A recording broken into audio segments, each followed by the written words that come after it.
नगरपालिका द्वारा विशेष सम्मेलन में हुआ जोरदार हंगामा। अध्यक्ष और नेता प्रतिपक्ष के बीच हुई बहस। अध्यक्ष स्वाति चोपड़ा के झलके आंसू। नीमच नगर पालिका परिषद की बैठक में जब भी किसी प्रस्ताव पर चर्चा होती है तो वहां बैठक विवादों से घिरी होती है। हर बार हंगामा जरूर होता है और जनप्रतिनिधि अपना आपा खोकर आम मर्यादित शब्दों का प्रयोग करने लग जाता है। नगर पालिका परिषद नीमच द्वारा शुक्रवार को पुरानी नगर पालिका में स्थित परिषद कक्ष में विशेष सम्मेलन आयोजित किया गया, जिसमें 3 विशेष प्रस्ताव को रखा गया। नगर पालिका परिषद में 3 प्रस्ताव को जब रखा गया, जिस दौरान प्रस्ताव को लेकर शहर में गरीबों के लिए नगर पालिका द्वारा कॉलोनी काटने को लेकर चर्चा की जा रही थी, तभी कॉलोनी काटने के नियमों को लेकर नेता प्रतिपक्ष ने जानकारी जानना चाह रहे थे। इसी दौरान झूठ बोलने के आरोप को लेकर नेता प्रतिपक्ष और नगर पालिका अध्यक्ष के बीच बहसबाजी शुरू हो गई। इसी दौरान नगर पालिका अध्यक्ष स्वाति चोपड़ा अपने पास नेता प्रतिपक्ष के खिलाफ किसी मामले में सबूत होने का दावा किया। नेता प्रतिपक्ष योगेश प्रजापति ने भी अध्यक्ष स्वाति चोपड़ा का सबूत होना बताया।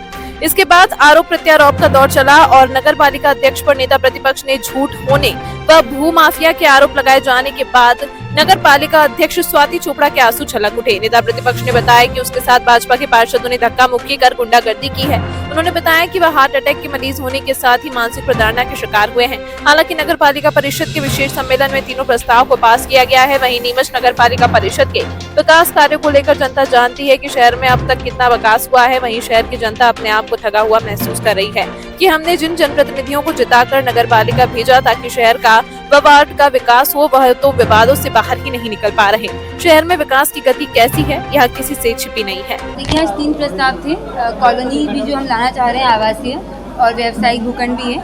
कॉलोनी में जैसा कि हम जानते हैं कि जो भी होगा, हमने बताया था कि नियमानुसार होगा और उसमें नियम जो रहते हैं, जो भी नगर पालिका अधिनियम है और जो हमारा मध्य प्रदेश शासन के नियम है, उस अकॉर्डिंग कॉलोनी काटी जाएगी। उसमें हम जो EWS के जो प्लॉट्स होते हैं, LIG, MIG, आरक्षित वर्ग और जो भी नियम का पालन करते हुए कॉलोनी काटी जाएगी। और व्यावसायिक भूखंड भी हम उसी प्रकार से काटना चाहते हैं, नियमों का पालन करते हुए, ताकि शहर में लगातार जो जनता की मांग थी उसको देखते हुए जो मध्यम वर्गीय परिवार है, गरीब परिवार या जिनको भी आवश्यकता है अपने लिए व्यवसाय की, तो एक शहर का विकास जो होता है वो इस बात पर डिपेंड करता है कि जो रिक्त भूमियाँ पड़ी है जिन पे अतिक्रमण हो रहे हैं, और अगर हम उनको जनता के लिए समर्पित करके उनको सौगात देना चाह रहे हैं तो मैं नहीं समझ पा रही कि हम क्या गलत कर रहे हैं। आज दुख की बात यह है कि एक महिला, एक बेटी और एक बहू के ऊपर झूठा होने का भी इल्ज़ाम लगाया गया है। यहाँ पर लगातार मुझे अखबारों में जिनके वर्जन आते रहते हैं कि मैं कठपुतली हूँ, मैं अनपढ़ हूँ, मैं भू माफिया हूँ, मैं ज़मीनें बेच के खा रही हूँ। तो मैं आज पूछती हूँ आप सबसे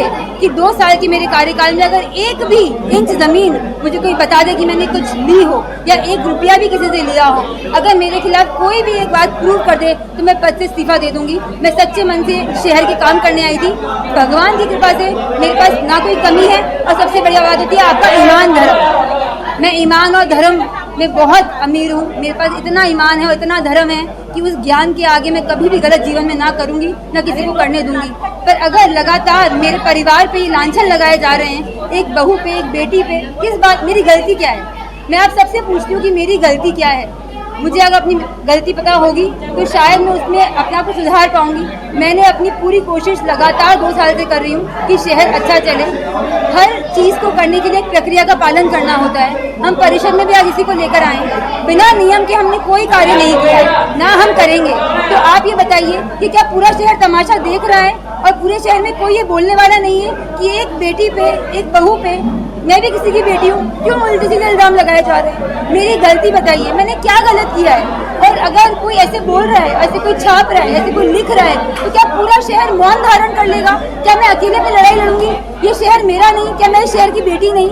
मैंने अपने सच्चे मन से यहाँ पर सेवा का कार्य कर रही हूँ। देखिए, आज जो है मैंने सबका मान सम्मान किया है। मैंने आज तक किसी के लिए एक शब्द अपशब्द नहीं बोला। वो मेरी मर्यादा है, वो मेरे संस्कार हैं। लेकिन अगर बात आत्मसम्मान की हो तो धर्म और शास्त्र ये बोलते हैं कि उसके लिए आपको जो लड़ाई लड़नी पड़े आपको लड़नी चाहिए। आज मैं आप लोगों को बोल रही हूँ कि जो झूठे इल्जाम मेरे पे लगाए गए हैं, इसकी लड़ाई मैं लड़ूंगी। महिला आयोग, मुख्यमंत्री जी, कलेक्टर सर, विधायक, सांसद, सबको अवगत कराऊंगी कि मेरे खिलाफ अखबारों में जो वर्जन दिए जा रहे हैं वो अगर 1000% गलत हैं, अगर उनमें कोई सत्यता नहीं है, अगर वो कुछ सिद्ध नहीं कर पाए, क्योंकि झूठ को वो सिद्ध कर पाएंगे भी नहीं, तो उनको मुझसे माफी मांगनी चाहिए।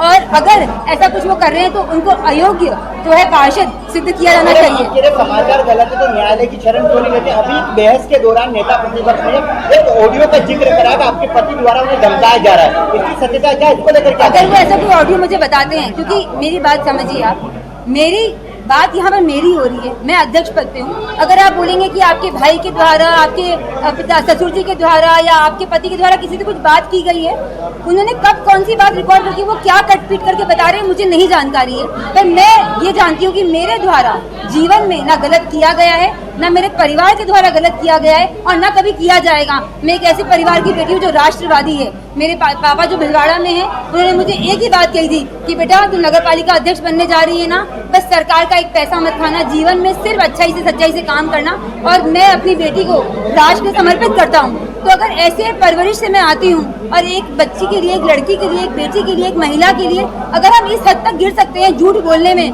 तो मुझे लगता है कि ये आने वाली महिलाओं के लिए जो राजनीति में आना चाहती है, शहर के देश के लिए काम करना चाहती है, ये लड़ाई मेरी उन महिलाओं को समर्पित होगी कि आप किसी भी महिला के साथ, क्योंकि सिर्फ वो महिला है, ये सोचकर लगातार अभद्र टिप्पणियां, कठपुतली, अनपढ़, भूमाफिया, भ्रष्टाचारी, झूठी ऐसी लैंग्वेज आप अगर यूज कर रहे हैं एक अध्यक्ष के लिए, तो ये पूरे समाज का बहिष्कार है। मैडम, अभी आपने प्रस्ताव जो लिया, उसमें पहला प्रस्ताव जो आया है कॉलोनी को लेकर, उसको लेकर क्या शहरवासी उम्मीद करे, गरीबों के लिए रहेगा या फिर उसका भी व्यावसायिक रूप से आवंटन होगा? देखिए, आप मेरी बात समझिए कि सब कुछ नियम में होता है, नियम के अंदर रेरा लगेगा।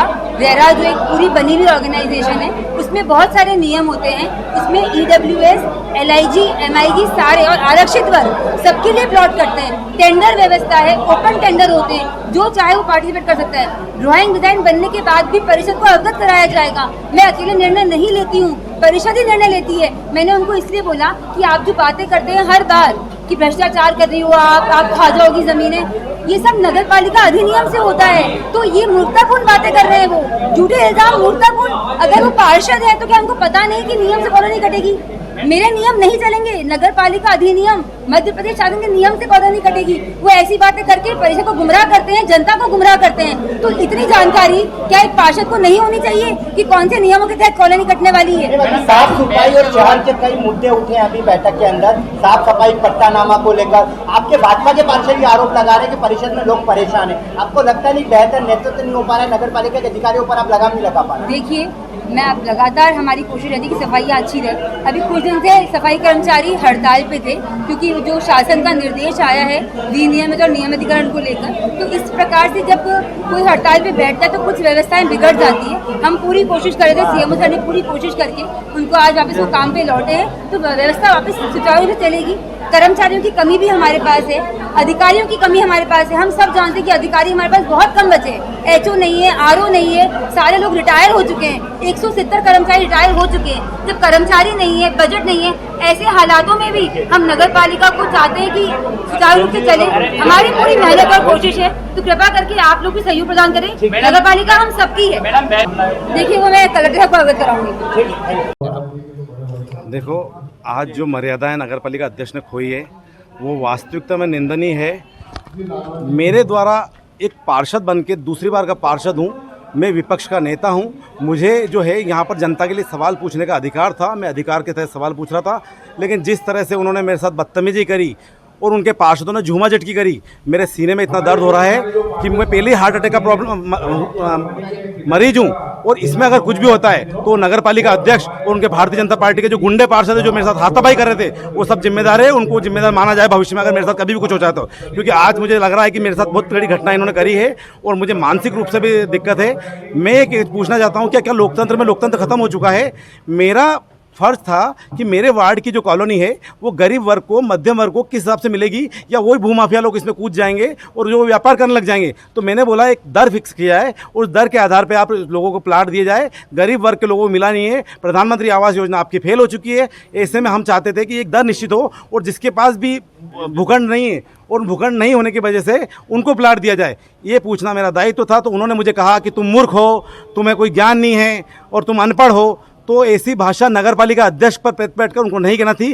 तब मैंने जाकर कहा, मैडम आपको इस तरह की भाषा का उपयोग नहीं करना चाहिए। आप नगर पालिका अध्यक्ष की सीट पर बैठे हो और आप, मैं एक पार्षद हूँ जिम्मेदार, और मैं उसके अलावा विपक्ष का नेता हूँ, और पूरे देश में हमारे यहाँ लोकतंत्र है कि जिसमें विपक्ष को पूरा अधिकार है। लेकिन उन्होंने जिस तरह से मुझसे बदतमीजी करी, भद्दा मजाक किया, अपने पार्षदों से गुंडागिर्दी करवाई और उसके बाद में मुझे अनशन बोला, ये वास्तविकता में आज के इतिहास में, लोकतंत्र के इतिहास में काला दिन है। और मैडम को जिस तरह से बोलना चाहिए था वो उन्होंने नहीं करा। मैंने उनके पार्षदों से भी कहा कि नगर पालिका अध्यक्ष वो प्रथम नागरिक है और उन्हें मुझसे इस तरह की बदतमीजी नहीं करना चाहिए थी। और मैंने जब उनसे नहीं बताया जा रहा था तो सीएमओ से पूछना चाहा, तो भी उन्होंने कहा कि नहीं, हम तो आगे बढ़ो। तो ऐसा झूठ क्यों? पूरा शहर जानता है कि उन्होंने किस तरह से भ्रष्टाचार करा। एक ऑडियो का जिक्र करा आपने कि नपा अध्यक्ष के पति द्वारा धमकाया गया, क्या कुछ मेरे को इन लोगों ने, नगर पालिका अध्यक्ष के पति, ससुर, इनके अन्य लोगों के द्वारा कई बार गुंडागिर्दी की जा चुकी है। मुझे रास्ते में रोका जा चुका है और मुझे कई बार बोला है कि आपके द्वारा जो नगर पालिका में विपक्ष की भूमिका निभाकर और अध्यक्ष के खिलाफ बोला जा रहा है वो नहीं बोला जाए। मैंने उसी दिन उनको कहा था कि अगर कभी भी ऐसा हो तो आप मुझे जान से मार देना, लेकिन मैं जब तक पद पे हूं मैं बना रहूंगा और मैं विपक्षी भूमिका निभाऊंगा। वो सत्ता का प्रभाव और सत्ता का दुराचार शुरू से कर रही है। मैंने आपके सामने कहा है कि वो इंडस्ट्री एरिया में 3 टेंडर बुलाए थे, उन्होंने 3 लोगों की जमीनें बेची जा रही थी। वो बता दे अभी किसका टेंडर आया था। मैं आपको बता सकता हूं किसका टेंडर आया, उनके सभापति का टेंडर आया था, वो उन्होंने गुलमुल कर दिया है। ऐसे जमीनों के खेल कर रहे हैं। अगर हम ओपन करते हैं तो हमारे पार्षद को डराया जाता है। हमारे एक पार्षद को बोला गया कि तुम अगर विरोध करोगे तो तुम्हारे वार्डों में विकास नहीं किया जाएगा। उनके आनंद मंगल का सारा पानी वार्ड नंबर से उसमें 11 में जा रहा है। ऐसा हर पार्षद, यहाँ तक कि मैं तो कहता हूँ भारतीय जनता पार्टी के कई पार्षद है, 28 नंबर के पार्षद और 15 नंबर के पार्षद के साथ बदतमीजी करी। उनके वार्ड के वालों को बुलाकर उनको धमकाया गया कि अगर आपका पार्षद हमारा विरोध करेगा तो हम उसके वार्ड में विकास नहीं करेंगे। ऐसा कैसा लोकतंत्र है? पहली बार देखने में मिल रहा है कि इनकी अगर पूर्ति नहीं होती है तो इस तरह का विचार करते हैं। मेरा कहना है कि ईमानदारी से नगर पालिका चलाओ, आप विपक्ष को साथ में लो। क्या डर है आपको? मैं अगर पूछा था तो आप 10 मिनट बताते, 15 मिनट बताते, लेकिन आपको डर है कि हमारा भेद नहीं खुल जाएगा। कॉलोनी किसके लिए काट रहे हो आप कहीं ना कहीं आपके ससुर जी भी भूमाफिया है, पूरा शहर जानता है आपने क्या करा है। लेकिन ये सच्चाई सुनना नहीं चाहते, सच्चाई बोलने देना नहीं चाहते, इसलिए दबाव और तांडव मचाते हैं। और हर बार कहते हैं कि मैं पढ़ी लिखी महिला, मैं ग्रेजुएट। कल के उन्होंने बयान में भी खुद कहा है कि हमारे पास देने के लिए तनख्वाह नहीं है, हमारा नगर पालिका कैसे चलाएं। तो इनको इस्तीफा देना चाहिए। यहाँ से लेकर ट्रिपल इंजन की सरकार बोलते हैं और पैसा नहीं है नगर पालिका में। इससे पहले वाले लोगों ने कैसे चलाया? कुल मिला के इनका पेट भरना है और इसलिए नगर पालिका चला रहे हैं।